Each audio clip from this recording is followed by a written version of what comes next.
नमस्कार, घटना चक्र में आपका बहुत बहुत स्वागत है। मैं हूं अंसर। सिलसिले को आगे बढ़ाएं, पहले देखते हैं आज का एजेंडा। डब्ल्यूटीओ में भारत को लेकर अमेरिका का रुख पड़ा नर्म। खाद्यान्न सब्सिडी देने का अधिकार बना रहेगा भारत के पास। बड़ा सवाल, इस समझौते का क्या होगा असर। और ब्रिस्बेन में ब्रिक्स नेताओं के बीच पीएम मोदी ने उठाया काले धन का मुद्दा। बोले पाई पाई भारत वापस लाने के लिए प्रतिबद्ध है सरकार। विदेशी बैंकों में जमा काले धन को बताया सुरक्षा के लिए खतरा। तो सबसे पहले बात करते हैं, दो अहम मुद्दे हैं, लेकिन सबसे पहले बात करेंगे हम डब्ल्यूटीओ में, यानी अमेरिका और भारत के बीच में एक तरह से सहमति बनी है। आखिर इस सहमति को लेकर के क्या कुछ असर पड़ेगा, ये भी जानने की कोशिश करेंगे। और अगर भारत समझौता न करता और ये बात न बनती, फिर उस वक्त क्या कुछ हालात होते, खासतौर से भारत के जो किसान हैं उनके ऊपर क्या कुछ असर पड़ता। अगर खाद्यान्न सब्सिडी जारी रहती है, उसका क्या असर पड़ेगा। ये तमाम पहलू है जिसे समझना जरूरी है। साथ ही साथ अगर ये जो सहमति बनी है, इसका डब्ल्यूटीए की जो बैठक होगी, अगर वहां पर इस सहमति से कोई चीज ड्रेल होती है तो उसकी तमाम जिम्मेदारी क्या भारत के ऊपर डाली जाएगी। और अगर किसी तरह का कोई नुकसान होता है या फिर कोई फायदा होता है तो इसका श्रेय किसके ऊपर जाएगा। कई इसके पहलू हैं। साथ ही साथ ये भी जानने की कोशिश करेंगे जो विकासशील देश हैं,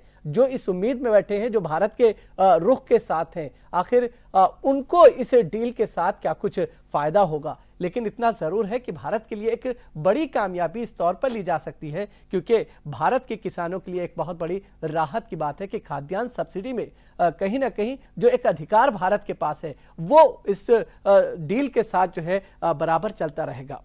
तो इसी चीज को सबसे पहले हम समझने की कोशिश करेंगे। पहले हम अपने मेहमानों का परिचय कराते चलें। हमारे साथ सीपीएम के वरिष्ठ नेता इनके शुक्ला साहब हैं। साथ ही साथ हमारे साथ बीजेपी के नेता रमन मलिक साहब हैं। हमारे साथ तीन वरिष्ठ पत्रकार अवधेश कुमार, भूपेंद्र धर्मानी और अजीत वर्मा इस वक्त मौजूद हैं। हम उनसे भी तमाम पहलुओं को समझने की कोशिश करेंगे। सबसे पहले अजीत, हम आपके पास आना चाहेंगे। आपसे समझना चाहेंगे कि आखिर अगर डब्ल्यूटीओ की हम बात करते हैं और उसमें भारत चूंकि अब तक हस्ताक्षर करने से टालमटोल करता रहा है, इसे कितनी बड़ी कामयाबी के तौर पर देखा जा सकता है, इसे थोड़ा सा समझाने की कोशिश करें। देखिए, विश्व व्यापार संगठन वैश्विक व्यापार बढ़ाने के लिए बनाया गया संगठन है। भारत विकासशील देश की श्रेणी में है। विकसित देश चाहते हैं कि कुछ शर्तें हैं जो डब्ल्यूटीओ की हैं उनको सभी देश माने, जो भी सिग्नेटरीज हैं। भारत के पास चूंकि कृषि आधारित अर्थव्यवस्था है, कृषि प्रधान देश है, तो कृषि पर यह सब्सिडी क्लॉज है जिसमें कृषि पर जो भी सब्सिडी दी जाती है उसको विड्रॉ करने की बात है। दूसरी बात कि जो भी प्रोटेक्शनिस्ट जो स्टैंड्स लिए जाते रहे हैं उनको धीरे धीरे दूर करने की बात है। भारत विरोध करता रहा, भारत कहता रहा है कि भाई हमारा कृषि प्रधान देश है, कृषि पर हम सब्सिडी एकाएक नहीं हटा सकते और हमें इसे लागू रखना पड़ेगा।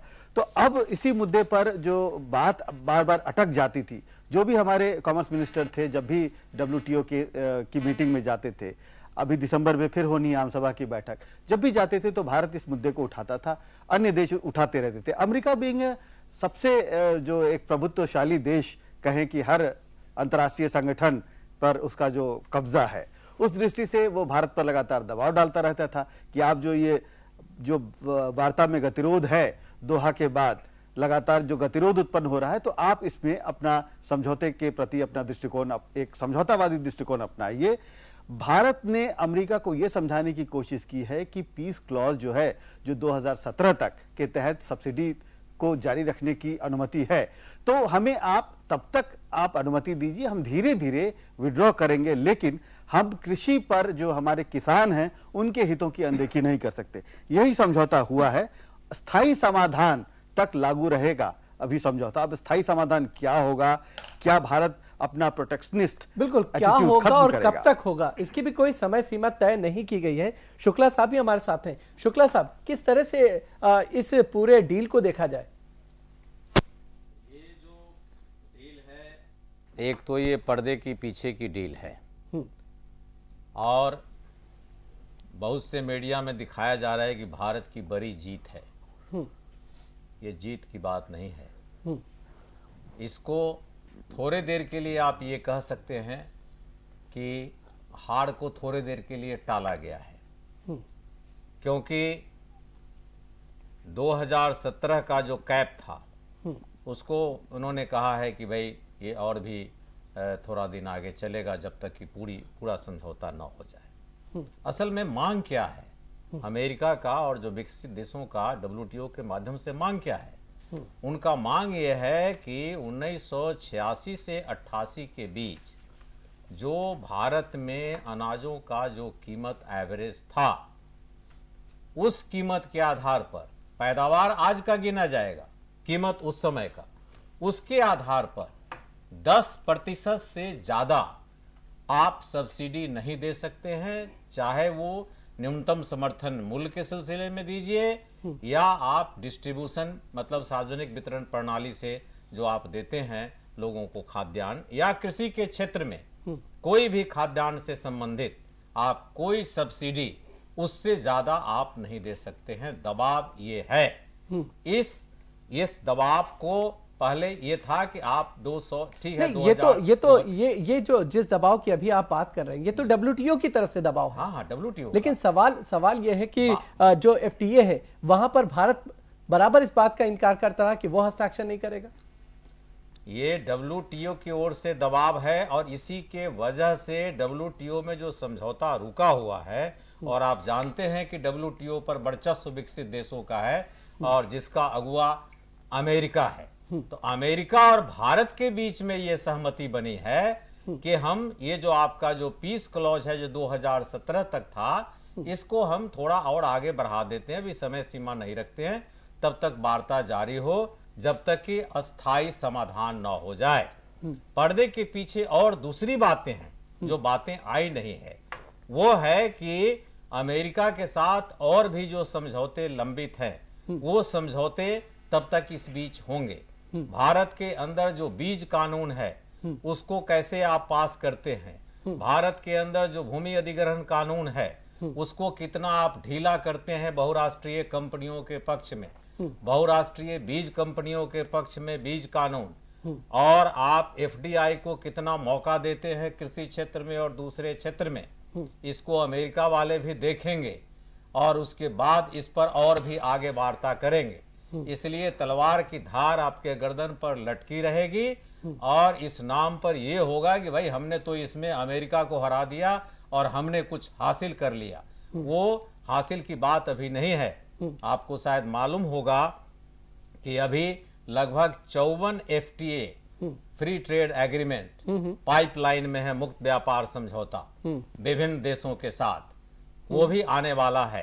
तो ये जो सिलसिला है भारत के कृषि क्षेत्र और भारत के किसानों पर जो अमेरिका और बहुराष्ट्रीय कंपनियों की जो नजर है, इतना बड़ा बाजार है, इतनी बड़ी संख्या है, कैसे इसको हम हाथ में करके और इसके कृषि क्षेत्र पर हम कब्जा करें और उनका जो कृषि व्यापार है उसके लिए रास्ता खुले, आपके सब्सिडी पर रोक लगाई जाए, जबकि भारत की अधिकतम सब्सिडी किसानों के पैदावार के अनुपात में सिर्फ 3% है, जबकि अमेरिका का सब्सिडी लगभग अपने किसानों के लिए 40% है। फिर भी उनकी नजर हमारे सब्सिडी पर है, हमारे सब्सिडी पर नहीं, हमारे किसानों पर और हमारे कृषि क्षेत्र पर है। इसलिए हम इन चीजों को जीत के रूप में नहीं देखते हैं। हम चाहते हैं कि अस्पष्ट जो पर्दे के पीछे जो अमेरिका और भारत के बीच में जो और सहमति हुई है वो आना चाहिए, और अन्य विकासशील देश जो हैं वो जो भारत के साथ थे उनके हितों की कहां तक सुरक्षा की जा रही है, उनके साथ क्या विचार विमर्श किया जा रहा है, ये बातें सामने आनी चाहिए। बिल्कुल, तमाम चीजें सामने खुल करके आए। रमन हमारे साथ मौजूद हैं, बीजेपी के नेता हैं। रमन, जिन आशंकाओं को यहाँ पर इनके शुक्ला साहब ने जो है रखा है, आप उसे किस तरह से देख रहे हैं? चूंकि बीजेपी ये कह रही है कि एक बहुत बड़ी कामयाबी है। मैं इसलिए भी इसको कामयाबी मानूंगा अंजर भाई कि सबसे इम्पोर्टेंट बात है कि 1980 के दशक में ये WTO का सिलसिला चालू हुआ था और 163 देश हैं अगर मैं गलती नहीं खा रहा हूं तो, जहां पे आपकी प्रोडक्शन कॉस्ट को 1980 में देखा गया, बिल्कुल दुरुस्त फरमाया गया। लेकिन मेरा जो बात है वो ये है कि यही सारी चीजें आज की सरकार के पास भी थी और कल की सरकार के पास भी थी। तो ऐसा क्या हुआ है जो आज की सरकार ने ये कदम ले पाई और जो कल तक सरकारें थी वो ऐसा नहीं कर पाई, चाहे वो कांग्रेस की हो और चाहे उनको कम्युनिस्टों ने सपोर्ट कराओ। नहीं रमन, ये बड़ा गतिरोध- पॉइंट, एक मिनट, ये अंजय भाई, मैं गतिरोध उसी तो चीज बहुत पे आ रहा पहले हूं। से बना हुआ है। नहीं, इसके अंदर सबसे बड़ी चीज जो आपको देखने नहीं, वाली इससे है, पहले आपको याद होगा कि जब इससे पहले की जो एनडीए सरकार थी उसमें जब अरुण जेटली वित्त मंत्री थे उस वक्त भी उन्होंने हस्ताक्षर करने से इनकार किया था और हमारा स्टैंड तो जितने हमेशा से सख्ती यही के रहा है। साथ उन्होंने इस बात पे इनकार किया था, ठीक उसी तरह से जब आनंद शर्मा बने यूपीए सरकार के मंत्री थे उन्होंने भी इस चीज का विरोध किया देखिए था। मैं आपसे एक चीज पूछ रहा हूं, जब पहली बारी हस्ताक्षर करे गए थे, आप आज बीमारी कहां पहुंची आप उसके ऊपर डिबेट कर रहे हैं। आप ये नहीं देख रहे कि बीमारी का रूट कॉज क्या है। रूट कॉज है मिस गवर्नेंस। अगर आप अपने देश के हितों को देखे बिना आप वर्ड एग्रीमेंट साइन कर देते हैं, ट्रीटी साइन कर देते हैं, तो आप देश को कहां ले जाने की कोशिश कर रहे हैं। लेकिन उन चीजों के ऊपर अब कुछ हो नहीं सकता क्योंकि उस समय वो साइन हो गई। ऐसे ही काले धन के ऊपर बहुत सारी चीजें साइन कर दी गई। तो मेरा कहना का है कि ये इस समय ये पॉइंट नहीं है कि ये क्या हुआ, पॉइंट है कि आपने जो पुरानी त्रुटि थी जिसकी वजह से जो मूल कारण था आपने उसके ऊपर रेक्टिफिकेशन की कोशिश करी है, एक टफर स्टैंड लेकर, जिसके लिए मोदी सरकार धन्यवाद की पात्र है कि हाँ उसने कुछ करा। पॉइंट बड़ा चीज जो आती है वो ये है कि आप अपने देश में सब्सिडी दे सकते हैं, प्रेफरेंशियल दे सकते हैं, लेकिन यहाँ पे जहां पे नहीं, गतिरोध रमन, गतिरोध यहीं पर है कि हम जो सब्सिडी अपने किसानों को देने की बात कर रहे हैं, दबाव वही है। यही सबसे बड़ी दिक्कत है यहाँ पर। अंजर साहब जी, आप एक चीज देखिए कि हम शायद अगर मैं गलती नहीं खा रहा हूं तो अमेरिका का लैंड साइज और हमारा लैंड साइज शायद 1:16 होगा, लेकिन उनसे 4 गुना या 6 गुना ज्यादा, 10 गुना ज्यादा हमारी पॉपुलेशन है। तो अमेरिका ये डिक्टेट नहीं कर सकता कि एक ज्योग्राफिकल लैंड मास जिसकी पॉपुलेशन अलग है वो कैसे चलेगा। रमन, अमेरिका के किसान पूरी तरह से विकसित हैं, वो देश पूरी तरह से विकसित है, भारत विकासशील देशों में शुमार किया जाता है, तो यहाँ आज भी किसान आत्महत्या कर रहे हैं। एक छोटे से ब्रेक का समय है, हम ये जो स्किल डेवलपमेंट, ठीक है रमन, हम आपके पास आएंगे, हम आपका रिएक्शन लेंगे। रमन, हम आपका रिएक्शन लेंगे एक छोटे से ब्रेक के बाद।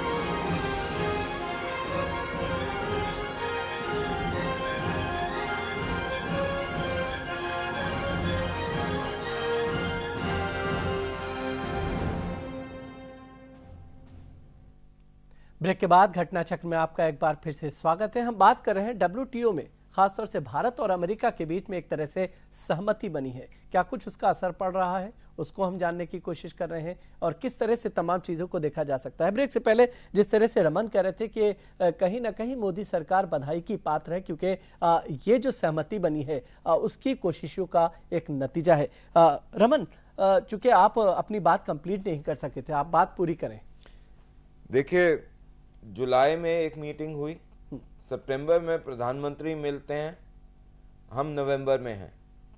ऐसा क्या अलग हो गया इन मात्र 4-6 महीनों में जो पिछले 10 साल में नहीं करा गया? बात उसको देखने की है, बात नीयत की है, जिस नीयत से आप गवर्नेंस और जिस नीयत से आप देश का हित देखना चाहते हैं।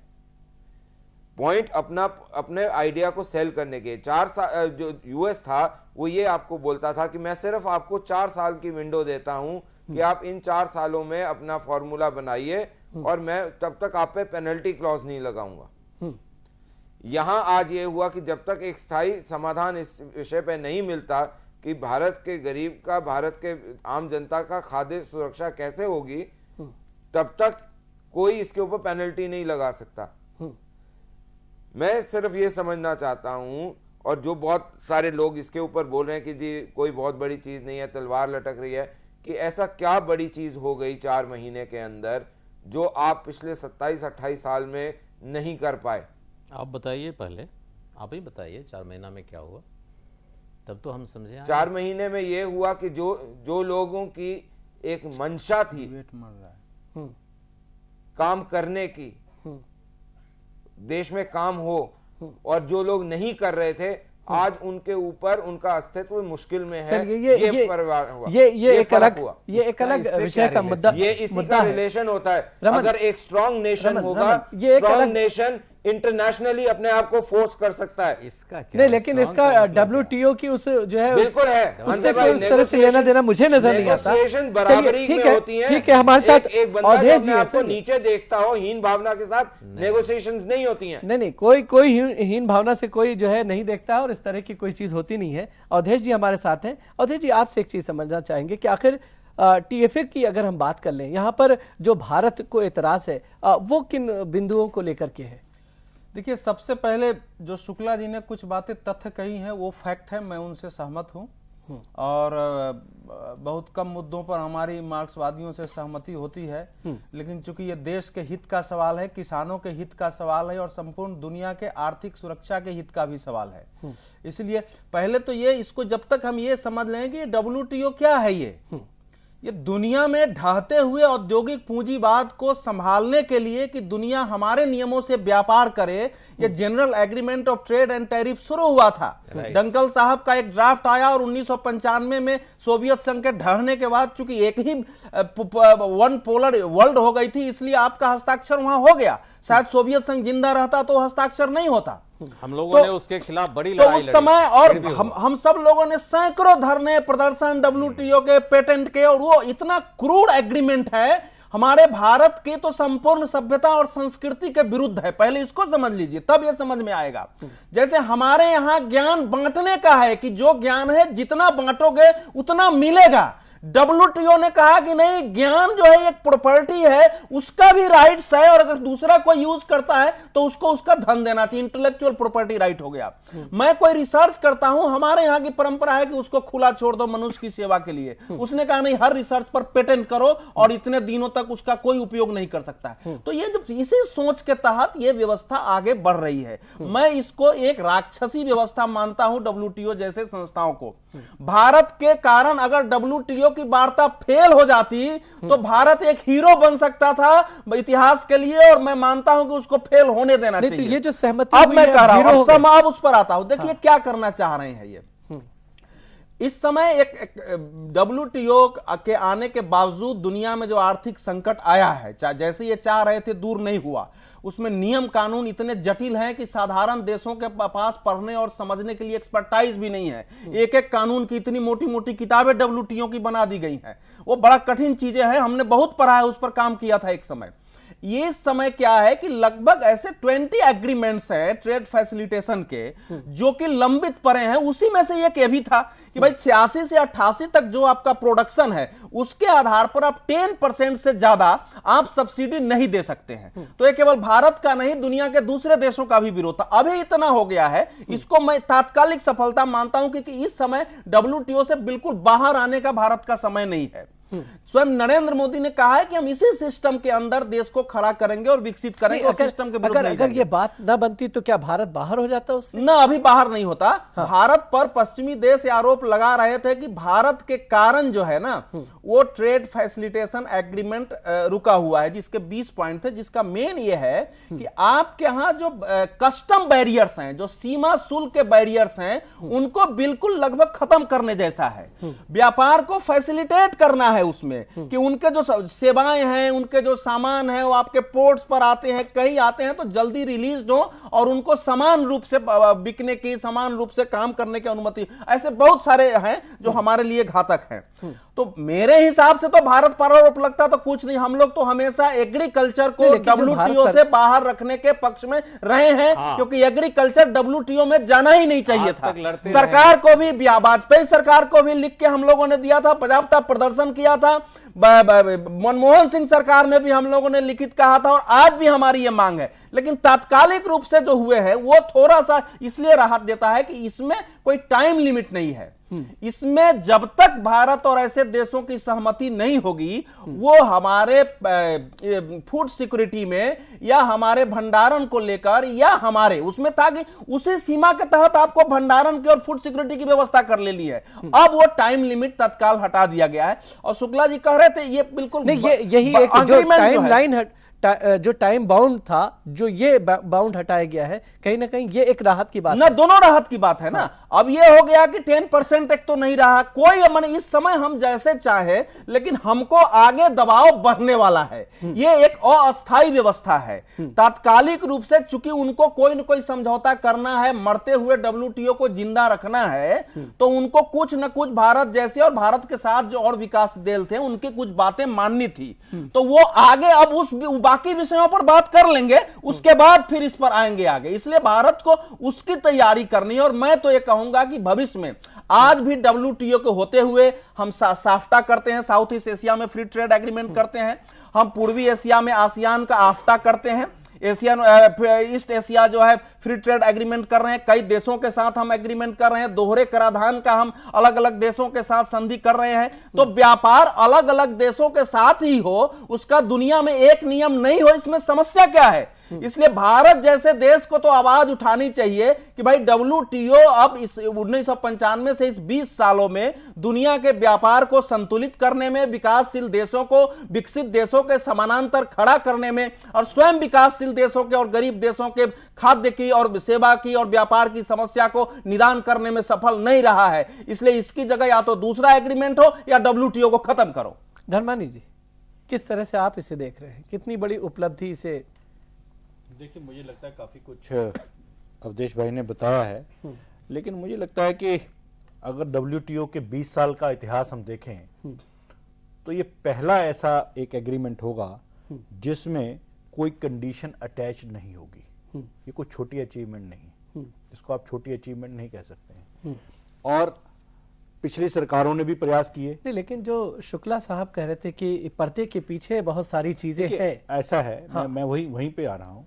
मेरे को ये लगता है कि पर्दे के पीछे क्या हो रहा है, तो कुछ लेने की उसके ऊपर मेरे को लगता है कि CPM के भाइयों को और जो हमारे लेफ्ट के साथी हैं उनको काफी चिंता रहती है। और वो पर्दा कभी उठते उठते ही पता नहीं जनरेशंस निकल जाती है। पर्दा जो उठ गया तो भेद खुल जाए। उसमें मेरे को लगता है कि चिंता बुरी बात नहीं है भाई, देश नहीं, शुक्ला जी, शुक्ला साहब आ रहे हैं आपके पास आ रहे हैं। मेरे को ये लगता है, बीच में थोड़ा टोका मुझे ये लगता है कि जो अभी ट्रेड फैसिलिटेशन एग्रीमेंट की जो बात कही, जो जुलाई में होना था, और 160 से ज्यादा कंट्रीज इसके जैसे सदस्य हैं, उसमें ये छोटी अचीवमेंट नहीं है कि आप टाइम बाउंड ही नहीं है, कोई कंडीशन नहीं है, और आप अपनी फूड सिक्योरिटी जो है उसको इंश्योर कर सकते हैं। ये कोई मतलब छोटी अगर आप इसको अचीवमेंट आंके तो मैं कुछ नहीं कहूंगा। अब उस अचीवमेंट को आप ये कहें कि पर्दे के पीछे इस अचीवमेंट को सामने लाने के लिए ये हुआ है, तो उसके लिए तो उसका कोई जवाब नहीं है। यहाँ मसला सिर्फ फूड भंडारण का नहीं है। पर्दे में रहने दो,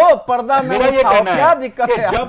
जब चीजें पर्दे के पीछे की सामने आएंगी, जब भी कोई, मैं अगर इसको ऐसे कहूं कि नाटक जब भी होते हैं तो पर्दे के सामने ही देखे जाते हैं, पर्दा उठने के बाद ही देखे जाते हैं। उसको पर्दे के पीछे तो वो सजावट होती ही है। मेरे को लगता है हर जितना भी कलाकार है उसको रंग रोगन भी लगता ही है, उसको समझाया भी जाता है। और मुझे ये लगता है कि जो ये अचीवमेंट है, ये मोदी सरकार की छोटी अचीवमेंट नहीं है। उनकी पहली US यात्रा में ही जो इतने वर्षों से डेडलॉक था उसको समाप्त करना, जो दिसंबर में डेडलॉक बाली में हुआ उसको समाप्त करना, ये कोई छोटी यानी इससे पहले की जो बातचीत होती रही है वो तमाम जो है एक साइड है, और एक मुलाकात जो अमेरिका में हुई, बस वही सारा सेरा बिल्कुल सोच के गए थे। अब नरेंद्र मोदी तय करके गए थे ना पहले से। आपको एक बात तो माननी पड़ेगी, ठीक है शुक्ला साहब, भी आप अगर आप इसको इस ढंग से देखें, शीला दीक्षित सरकार को आज भी मेट्रो का श्रेय दिया जाता है। मेट्रो शुरू किसने की थी? तो इसी तरह से जो भी आज तक हुआ उसके ऊपर अल्टीमेटली जो स्ट्रॉन्ग स्टैंड, जो अभी अपना रमन जी कह रहे थे कि एक मेजॉरिटी की सरकार, पावरफुल लीडरशिप जो पूरे विश्व में नजर आ रही है, उसकी बात को वजन दिया गया है देखिए, और ठीक उसका है। परिणाम है बात करें। शुक्ला बड़ा साहब agreement हुआ। हम आपके पास आएंगे, एक साहब, छोटे से ब्रेक का समय है। नहीं तथ्यों ठीक पर है, बात करें, कौन नहीं। बड़े मजबूत, कौन बड़े कमजोर, किसके कई कुंटल का वजन, नहीं वो हम चूंकि एक ब्रेक है, ब्रेक का समय है। लोगों पर बात कुंटल की करें। शुक्ला बात नहीं है साहब। शुक्ला साहब शुक्ला ब्रेक साहब, का शुक्ला समय है, की धर्मानी बात नहीं है। साहब ब्रेक का ये समय है। majority ब्रेक के government की बाद बात जब है। वापस लौटेंगे तो शुक्ला साहब से समझने की कोशिश करेंगे जो कुछ बातें सामने आएंगी।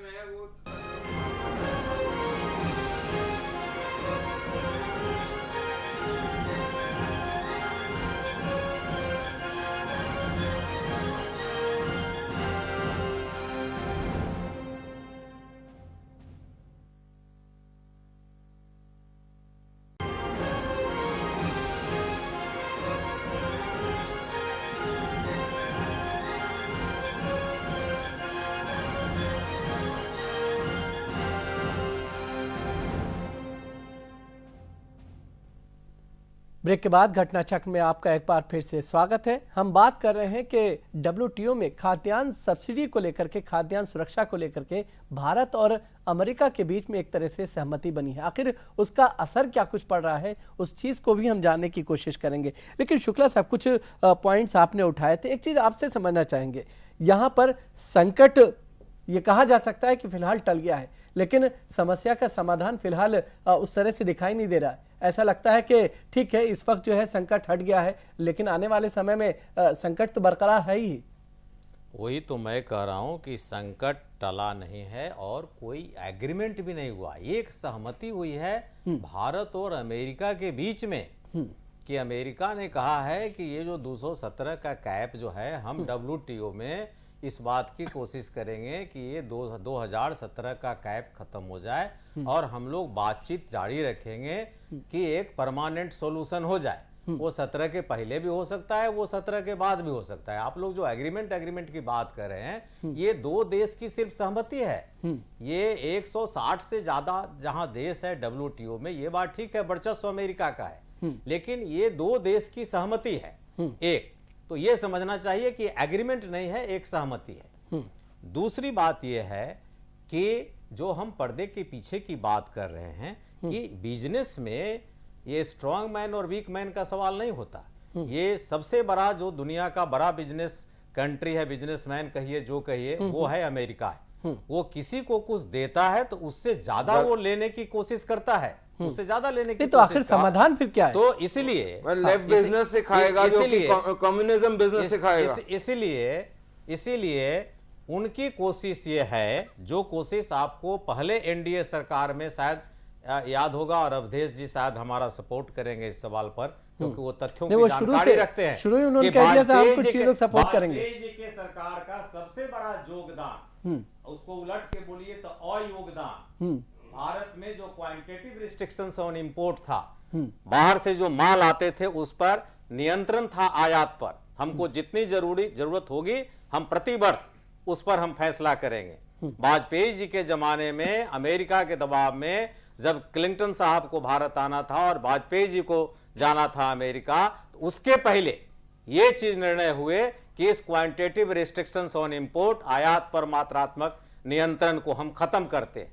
लेकिन वर्तमान की स्थिति, इससे आप बस एक ही लाइन इस पर बोलेंगे, उससे रास्ता खुल गया कि भारत में जो भी चाहे वहां डंप करें। आज जो अमेरिका कोशिश कर रहा है, जो आपको कहा है कि हम तात्कालिक तौर से वहां हम आपको ये करेंगे कि ये कैप अभी अस्थायी तौर से हट जाए और तब तक हम लोग आपस में नेगोशिएशन चले।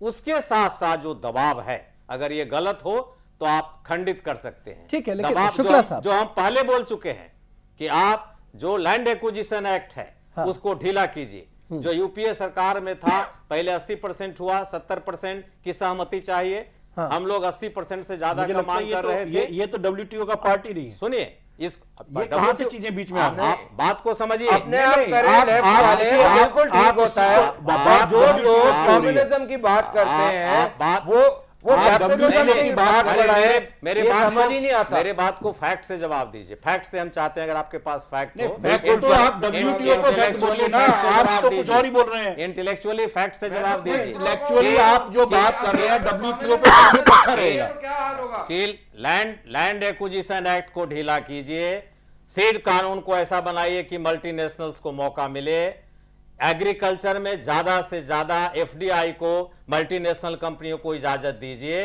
हम आपको ये कंसेशन देते हैं, आप हमको ये कंसेशन दीजिए, और इस चीज को देखते तो हुए सवाल आगे हम फिर सवाल यही है ना, समाधान क्या है? एग्रीमेंट नहीं है, एग्रीमेंट नहीं है, टाला गया है। एग्रीमेंट वर्ड का यूज नहीं कीजिए, ये दोनों के बीच सहमति बनी है। जो आगे जो WTO की बैठक होगी, चीन जैसा देश, उसमें अमेरिका आप अपने प्रभाव का इस्तेमाल करके आपके लिए जो कैप है उसको चीन जैसा देश एफडीआई को अलाउ कर रहा है, कंसेशन दीजिए, वो आपको कंसेशन देंगे। नहीं, चीन जैसा देश जो है एफडीआई को अलाउ कर रहा है, कहीं ना कहीं उससे क्या फर्क पड़ता है? उससे क्या फर्क पड़ता है? वो कर रहा तो करने दीजिए। साम्यवादी देश है धर्मांश साहब, कम्युनिस्ट देश है तो क्या हुआ? कहाँ अलाउ करना है और कहाँ न अलाउ करना है, ये बात है। हम एग्रीकल्चर में एफडीआई नहीं चाहते, हम अपने एग्रीकल्चर मल्टीनेशनल्स के हवाले हम नहीं करना चाहते हैं।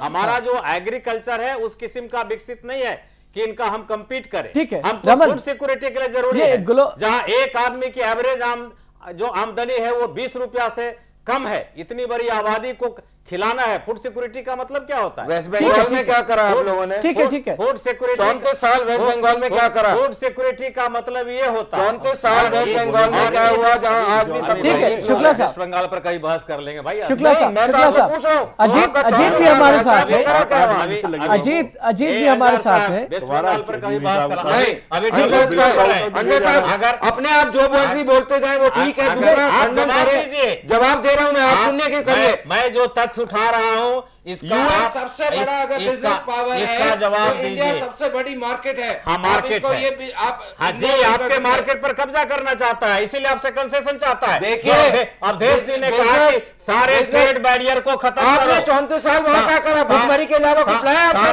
ठीक है, सारे जो हम इसको डिस्कस नहीं कर रहे, सारे जो टैक्स बंगाल में क्या हुआ हम इसको डिस्कस नहीं कर रहे। रमन दौड़ते हैं, जो ट्रेड बैरियर आप लगाते हैं, जो टैक्स लगाते हैं, शुक्ला साहब, आवाज को मत शुक्ला साहब, उसको आप हटाइए। अमेरिका का पूरा माल इंडिया में पुरानी तकरीरें हो, डंप हो।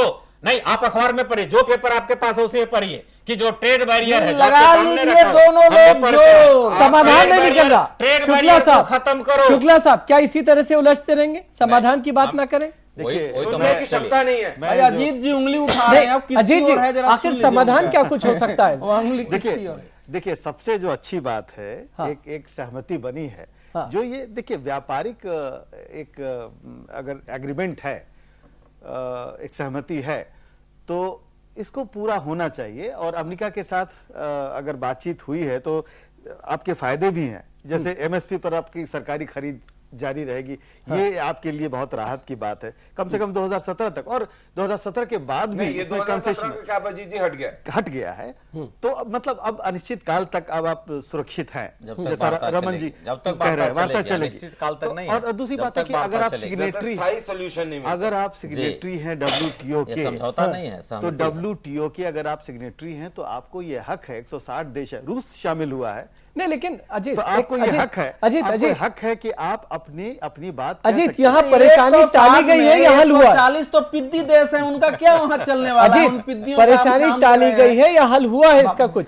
देखिए, आप जब वर्ल्ड फोरम में शामिल होते हैं तो कई बार आप गुलाम देश रहे हैं, इतने वर्षों तक आपने संघर्ष किया है और उन्हीं देशों के गुलाम थे जो आज नियम कानून बना रहे हैं, अंतर्राष्ट्रीय नियम कानून, तो आपको उनके समकक्ष आने में अभी वक्त लगेगा। मगर आपकी संरक्षणवादी जो नीति है, यह चाहे ये सरकार हो, इससे पूर्ववर्ती सरकार हो, ये काबिले तारीफ है। कोई भी सरकार अभी नहीं, तो सरकार की फिर ये बड़ी कामयाबी माना जा सकता है। जी हाँ, बिल्कुल, किसानों के हित के मुद्दे पर जो सरकार है, मोदी सरकार ने जिस तरह से फैसला किया है, रमन और वो तो बोल ही रहे हैं, हम आपके पास आ रहे हैं, बहुत कम शब्दों में, चूंकि केवल रमन और केवल जो है शुक्ला जी, केवल रमन और केवल शुक्ला जी, आप ही ये द्वंद आप करा रहे हो भैया। ये दो लोगों के मोहब्बत और दो लोगों के ये नफरत में ही ये डिबेट आपका चला जाएगा। रमन, आप बात जी। यूएस का जो इंफ्रास्ट्रक्चर है बिजनेस का, वो एक सबसे बड़ा इंफ्रास्ट्रक्चर है। भारत की मार्केट सबसे बड़ी मार्केट है। अगर आज आप ये अरे तो हम देश को बाजार बना देंगे क्या? अमेरिका और पश्चिमी का क्या बात कर रहे हो आप कम से कम सुनिए तो कैसे सुन लेंगे? भारत को आप बाजार बना देंगे? भारत बड़ा बाजार है, भारत बड़ा बाजार है और भारत में बड़ी दुकान नहीं हो सकती है। नहीं, ये बिल्कुल आप केवल भारत को बाजार हम लोग जरा बाजार है अजय जी समाधान दीजिए। नहीं, समाधान तो बाजार बना रहे हैं देश को। सुन तो लीजिए, क्या सुन ले होगा, क्या सुन ले? देखिए बाजार बन जाएगा। अजय जी विकास की जरूरत है, बाजार बन जाने से विकास की जरूरत है, तो समाधान बताएं क्या होना चाहिए। बात सुनेंगे उसके बाद रिएक्ट करिए। क्या उस समय से बाजार मैं बोल रहा हूं कि अगर ये दोनों फैक्ट हैं तो हमारे को ये इग्नोर नहीं करना चाहिए कि जो अस्मिता भारत की होनी चाहिए थी और जिस हक से भारत को अपने हक मांगने चाहिए या अपनी चाहतों को रखना चाहिए वो आज रखा गया है। ये पहला पॉइंट है। दूसरा पॉइंट, ये जो सब्सिडी डाटा का रिक्वायरमेंट था डब्ल्यूटीओ के अंदर, वो इस पूरे अंडरस्टैंडिंग की वजह से वो छिन्न भिन्न पड़ गया हुआ है। उसकी जो पकड़ थी हमारे ऊपर वो टूट गई है। तीसरा सबसे बड़ी चीज, जिस प्रकार से इस समय कैश सब्सिडी रिफॉर्म लाए जा रहे हैं, अगर सब कुछ ठीक चलता है और ये प्रॉपर सिस्टम सेट हो जाता है तो ये जो भी कैपिंग थी डब्ल्यूटीओ की, इसका अस्तित्व खत्म हो जाएगा भारत के लिए। ठीक है लेकिन अवधेश जी एक आप ये देखिए ना कि चूंकि जो बात बार बार ये कह रहे हैं कि मार्केट, और जिसपे आपने विरोध भी किया, सवाल ये है कि मार्केट ही कहीं ना कहीं एक तरह से जो है स्ट्रेंथ है यहाँ पर, और विकास होना है, डेवलपमेंट होना है, पैसा भी आपको चाहिए, कुछ तो करना होगा। भैया आपने जो प्रश्न उठा दिया इसमें विकास का, उस पर बहस करें तो आपको 3 घंटे से ज्यादा का समय चाहिए। विकास हम किसको बोलते हैं?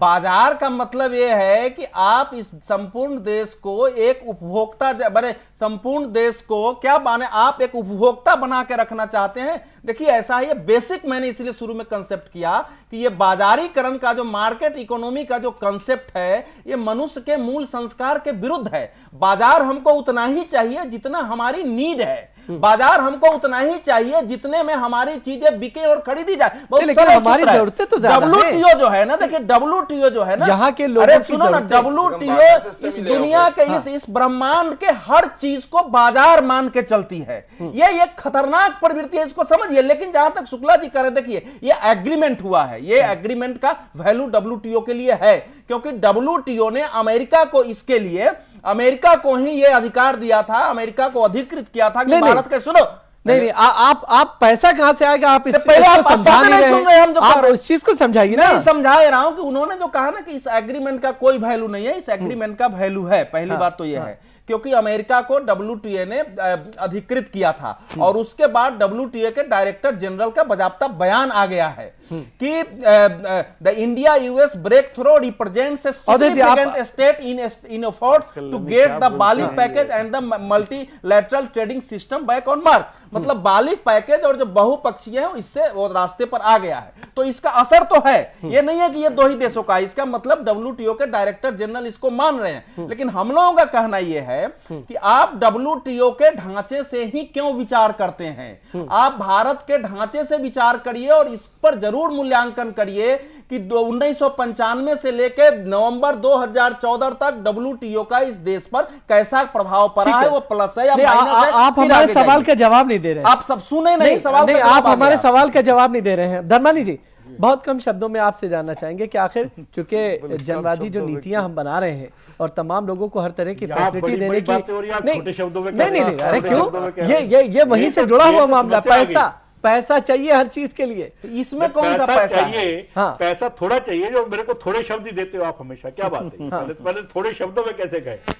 पैसा ज्यादा चाहिए तो आप कुछ भी बेच देंगे। वो बड़ी बातें कर रहे हैं, आप मेरे को छोटी बात। किस चीज के लिए पैसा चाहिए मुझे ये बताइए। अभी यहाँ ट्रेड एग्रीमेंट की बात हो रही है, आप कह रहे हैं पैसा चाहिए। पहली बात ये बताइए कि जो अमेरिका देगा सब्सिडी के लिए, पहले बात कही, मुझे नहीं लगता कि जो हम इशू लेकर चले हैं उस इशू को कहीं ना कहीं कहां लैंड और उसके साथ जोड़ने का प्रयास किया।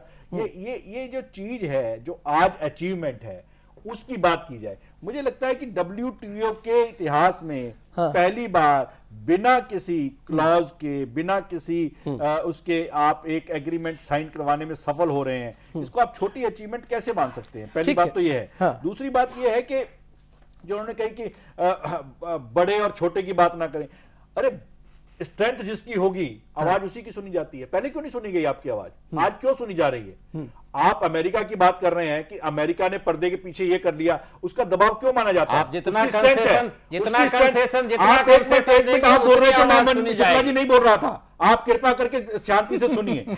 मुझे ये लग रहा शांति है, धारण करना है। मुझे ये लगता है कि जो आप बार बार आपका हमारे यहाँ के जो हमारे लेफ्टिस्ट मित्र हैं उनको अमेरिका से इतना फोबिया है कि चाइना अमेरिका से जो मर्जी करता रहे, यहां कुछ होते ही उनको अमेरिका याद आ जाता है और अमेरिका के पीछे, पर्दे के पीछे ये वो उसको सबको ढांपने की कोशिश जो करते हैं, उससे मैं सहमत नहीं हूं। मैं हर एक बात से सहमत हो सकता हूं, लेकिन मुझे ये लगता है ये जो बातें हैं ना पर्दे के पीछे और आगे, ठीक है शुक्ला साहब, सवाल यही है, समाधान क्या होगा, पैसा कहां से आएगा? इसमें पैसे का कौन क्वेश्चन आ गया डब्ल्यूटीओ में? आप इरिलेवेंट क्वेश्चन कर रहे हैं। फर्टिलाइजर के लिए इसमें पैसा ये तो चाहिए, विषय ही नहीं है यार, के क्या लिए बात पैसा कर रहे हैं? चाहिए। ये डब्ल्यूटीओ ट्रेड एग्रीमेंट का विषय है। बात बाजार की चली थी। नहीं, डब्ल्यूटीओ ट्रेड एग्रीमेंट पर हम बात कर रहे हैं। आप चले गए हमारे देश, उस पर वो अलग विषय है, ये अलग विषय है। इसमें क्या एग्रीमेंट से भारत पैसा दे देगा क्या? इससे पैसा मिल गया? शुक्ला साहब, बहुत ये विषय नहीं है यार, आप इरिलेवेंट क्वेश्चन कर दिया। अंजार साहब जी, मैं ये आप सभी लोगों से ये विचार करने थोड़ा सा समाधान बताएं, चूंकि समय कम है। किस चीज का समाधान? ठीक है, सभी लोगों से मैं आपसे ये निवेदन करना चाहता हूं हाँ। कि आप ये विचार करें कि डब्ल्यूटीओ के माध्यम से या डब्ल्यूटीओ के द्वारा या अमेरिका क्यों हमारे सब्सिडी को 10% पर क्यों कैप करना चाहता है? हमारी भूखी जनता, गरीब जनता जिसका 20 रुपया से कम आमदनी है, नहीं, अगर डब्ल्यूटीओ को ना माने तो फिर हल क्या है? हमारी बात सुनिए। नहीं, डब्ल्यूटीओ को ना माने तो हल क्या है? वही मैं बता रहा हूं हाँ। कि ये क्यों करना चाहते हैं। इसके ये जो लोग पूछते हैं पर्दे के पीछे क्या है, ये इसलिए कैप करना चाहते हैं कि आपकी कृषि, आपका किसान की स्थिति ऐसा हो जाए कि उनको हस्तक्षेप करने का नहीं होने दिया गया ना। आपके कृषि शुक्ला जी, उसको नहीं होने दिया गया, आपके कृषि इसीलिए उसको कैप नहीं होने दिया गया। आपके चले, कृषि पर इसीलिए चले नहीं होने दिया शुक्ला गया। जी, शुक्ला जी, समय आप कोई चीज प्रोटेक्ट धर्मानी साहब एक छोटे से ब्रेक का समय हो, तो ब्रेक के बाद जल्द वापस लौट गया। तर्क कमजोर है।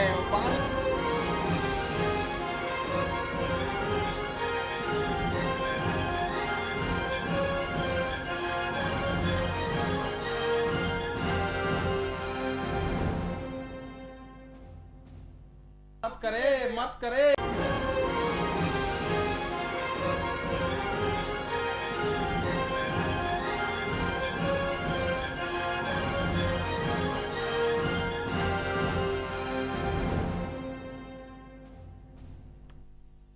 ब्रेक के बाद घटना चक्र में आपका एक बार फिर से स्वागत है। इस हिस्से में हम बात करेंगे ब्लैक मनी की, क्योंकि प्रधानमंत्री नरेंद्र मोदी ने ब्रिक्स के देशों के जो नेता हैं उनके साथ एक औपचारिक मुलाकात की थी। वहां पर जो है एक बार फिर से इस मुद्दे को उठाया है, ब्लैक मनी का मसला। और उन्होंने कहा कि ये जो भी विदेशी बैंकों में पैसा जमा है ये एक तरह से आतंकवाद के लिए इस्तेमाल होता है और तमाम देशों के लिए ये खतरा है।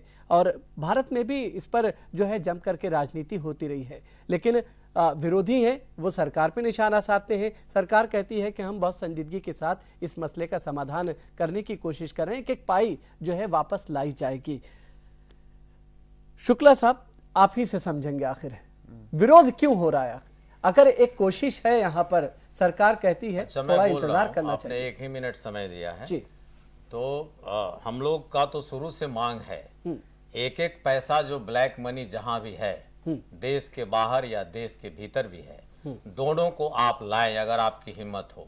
कांग्रेस वाले नहीं कर सके, आप उनकी आलोचना करते थे और कहते थे कि हम सत्ता में आएंगे तो 100 दिन तो विरोध ना करके इंतजार करें ना। सुनिए, 100 दिन के अंदर आ जाएगा।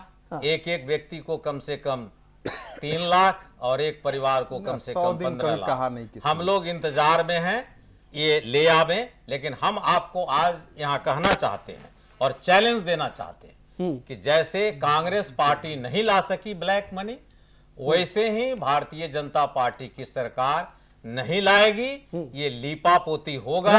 क्यों क्यों क्यों कि दोनों बड़ी पार्टियों के संबंध जो एक्चुअली तो बड़े लोग ब्लैक मनी रखते हैं ना, हम लोग ऐसा गरीब पार्टी मजदूर का पार्टी तो नहीं रखता ना, तो इन लोगों के जो संबंध है बड़े लोगों से, ब्लैक मनी रखने वालों से, उनको आखिरी तौर से ये छू नहीं सकते, लेकिन वोट गरीबों के पास होता है, इसे वोट गरीबों के पास होता है, इसलिए उनको आईना दिखाना है, आपको पैसे मिलेंगे, हमको वोट दीजिए, वो दिखाते दिखाते चले गए, अब ये दिखाते हम यहाँ चैलेंज कर रहे हैं और आपके रिकॉर्ड में रहेगा ये। ठीक है रमन आप चुनौती दे रहे हैं यहाँ पर शुक्ला साहब। रमन आपका 1 मिनट शुरू होता है अब। मेरे को पता नहीं था आप एंकर भी बन गए। हाँ, और क्या नहीं आप बात करें।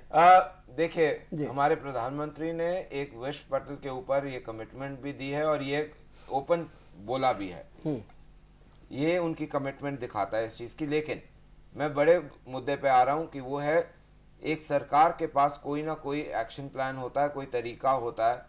मेरे ख्याल से सरकार को वो लीवरेज देनी चाहिए कि वो अपने प्लान्स को कार्यान्वित कर सके। नहीं कौन सा किस एक्शन प्लान की आप बात कर रहे हैं जहां पर आपको नाम ना पता हो, जहां पर आपको ये ना पता हो कि कितने बैंकों में पैसा है, कितना पैसा है, नामों का खुलासा करने से आप डर रहे हो? देखिए मैंने आपके प्रोग्राम पे पहले भी एक बार इस विषय पे जब हम बात कर रहे थे किसके नाम और क्या नाम थे और वो थे, उस समय भी मैंने आपको बोला था कि जो रिपोर्ट जो SIT का गठन हुआ था हमारे आते ही हमने उनको नाम दे दिए थे। उसके बाद भी सुप्रीम कोर्ट ने दोबारा मांगा, हमने फिर दे दिए नाम। पॉइंट इतना सा है, हम वचनबद्ध हैं और हमारा काम चल रहा है। ठीक है, लेकिन 100 दिन का हिसाब नहीं मिला। 100 दिन का किसने बोला? नहीं मिला। प्रधानमंत्री नरेंद्र मोदी ने चुनाव के दौरान एज एंकर आप गलत बोल रहे हैं। 100 दिन का तो कभी नहीं था ये। आप इस चीज को चेक करें। हाँ भैया चेक करके आप इस चीज को चेक करें। बाइट दिखा देना, आप उसकी बाइट दिखाइए, आप उसकी बाइट दिखाइए और नहीं है तो देखिए 100 दिन की बात किसी भी प्रधानमंत्री ने या उनके कांग्रेस का कही नहीं है। ये 100 दिन प्रोपेगेंडा है, हाथ में खाली लोटा है और ये घर में खंडन टोटा है। ठीक है ठीक है अजीत जी, जो बात इस वक्त प्रधानमंत्री भरोसा दिलाने की कोशिश कर रहे हैं, ये भी संकेत दिए जा रहे हैं कि G20 में भी इस चीजों को उठाया जा रहा है। देखिए G20 सम्मेलन से पहले ब्रिस्बेन में जब वो ब्रिक्स देशों के नेताओं के साथ मिले और वहां पे वो फोरम करीब है, भारत के ज्यादा करीब है, और मुझे लगता है कि उसमें भी अगर चाइनीज प्रीमियर उसमें मौजूद थे, उसमें साउथ अफ्रीका है, उसमें ब्राजील है, रशिया है, वहां पे उन्होंने ये बात कही है और कहा है कि हम चाहते हैं कि जो भी अनअकाउंटेड वेल्थ है भारत का उसको हम वापस लाना चाहते हैं, काले धन का इशू हम इसके लिए बहुत कमिटेड है। तो ये एक बड़ी बात है और इसको लेकर अगर G20 सम्मेलन में एक मूव बनता है, खासतौर पर ये कहते हुए कि अनअकाउंटेड वेल्थ टेरर फंडिंग की आशंका हो सकती है, इसलिए इसको अनर्थ करना जरूरी है, तो एक बहुत बड़ी बात। मैं सिर्फ एक छोटा सा पॉइंट डालूंगा कि चाइना, रशिया, इंडिया, हम तीनों के तीनों आतंकवाद से जूझ रहे हैं। ऐसा नहीं है कि चाइना में नहीं है। मुझे लगता है कि जो बात आपने ब्लैक मनी की कही है, एक इंटरनेशनल फोरा पे और वो भी इतने बड़े फोरा पे किसी प्रधानमंत्री ने जिस प्रकार खुलकर इकोनॉमिक रिफॉर्म को ब्लैक मनी से जोड़ा और वहां पर मेजॉरिटी ने इसको एग्री किया कि जो टैक्स हेवन कंट्रीज हैं उनके अगेंस्ट हमें यूनाइटेड। नहीं, लेकिन G20 की इससे पहले जो बैठकें हैं उसमें इस बात पर विचार हो चुका है, बातचीत भारत की तरफ से उठाई गई। मैं ये कह रहा हूं आपसे, लेकिन वहां पर एग्री करवाना और टैक्स हेवन जो कंट्रीज हैं उनके खिलाफ कॉपरेशन के लिए एग्री करवाना इज नॉट ए जोक। ठीक है, एक बात उन्होंने जो बात उठाई है कि इंटरनेशनल कॉपरेशन इसके लिए चाहिए और उसको टेररिज्म से जोड़ा है, इकोनॉमिक रिफॉर्म से जोड़ा है, वो सारी बातें जो है वो वहां के जो G20 का जो प्लेटफॉर्म है उसके ऊपर उनके इन व्यूज के साथ लोगों ने एग्री किया है। अजय जी बहुत कम शब्दों में, चूंकि बड़े माजरत के साथ कि आपको समय हम कम दे रहे हैं, हालांकि आपके लिए बहुत नहीं कितनी उम्मीद नजर आती है? नहीं इससे हमको कोई बहुत ज्यादा उम्मीद नहीं है। 2010 से G20 में इशू उठ रहा है क्योंकि, लेकिन यह है कि ये एक द्विपक्षीय से ज्यादा अंतर्राष्ट्रीय मामला है। इसलिए वहां उठाना, उससे एक साथ मिलकर उन देशों पर दबाव बढ़ाना, उनके कानून में परिवर्तन करना, जो अंतर्राष्ट्रीय संरक्षण है उसको खत्म करना, अगर ऐसा होता है तो उससे थोड़ा लाभ ही होगा। हालांकि मैं पहले जिस तरह के ट्रीटी और जिस तरह के समझौते की बात की जाती है, क्या दबाव पड़ेगा? हाँ, दबाव थोड़ा पड़ा है। नहीं, दबाव पड़ा है। आपको स्विट्जरलैंड को कुछ कानून अपने बदलने पड़े हैं, क्योंकि अमेरिका भी इससे जूझ रहा है। दुनिया के कई देश ब्लैक मनी से, बाहर विदेशों में ब्लैक मनी से जूझ रहे हैं। फ्रांस है, ब्रिटेन है, सारे देश है, जर्मनी भी उससे जूझ रहा है। लेकिन मेरा कहना अंदर, मेरा कहना है कि विदेश सर ऐसा है, विदेश में जो ब्लैक मनी का हुआ है, कि मेरे हिसाब से ये फारस है। इतना विदेशी बैंक में चलिए, बहुत बहुत शुक्रिया आप जो है वो देश में है। देखते रहिए जय न्यूज़।